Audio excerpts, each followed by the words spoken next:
Particularly exciting cast to me, at least. This is one of the clearest casts ever taken. This side of the foot, these bumps actually correspond to where bones are lying underneath the foot.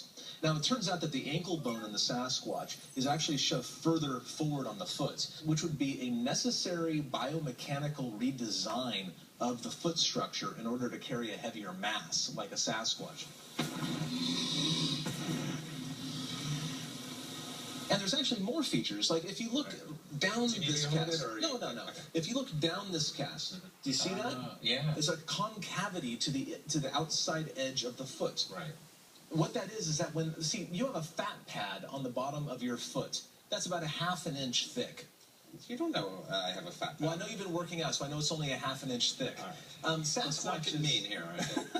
Sasquatches seem to have a much thicker fat pad on the bottom of their foot. So when the foot went into the mud, the fat pad expanded on the sides and left this concavity. So when the weight was taken off the foot, it sucked in and then was removed and put into another footprint like that.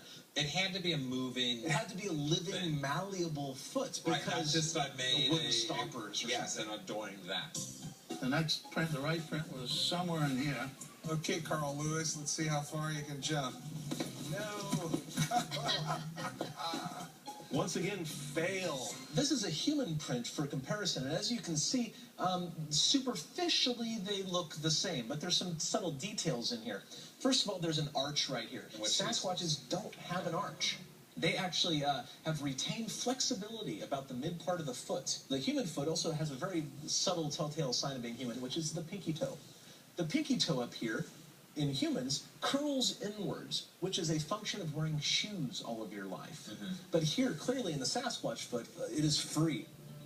Looking at a possible Bigfoot cast is like looking at a puzzle. You have to take some time and really examine it closely to see where things fit in. Is this real or is this not? You have other casts of other things, right? Do you have hands? Oh, yeah. I have about 150 specimens in my collection now. Most of them are feet. I also have about 5 or 6 handprints where a Sasquatch put his hand down in the mud for whatever reason. I have a knuckle print, which is extremely interesting because it clearly shows the positioning of the thumb, which is different than where our thumb is located. And also, I have photographs of everything from like butt prints where one sat down, possible knee prints. If it were a hoax, then it had to be a very an anatomist is doing smart. Yes, there's an anatomist hoaxer out there. There's an old-time Bigfoot hunter named Rene DeHinden who passed a number of years back, and he would say, "Oh, there's no hard evidence for Bigfoot. Let me whack you over the head with one of these, and you tell me if it's hard."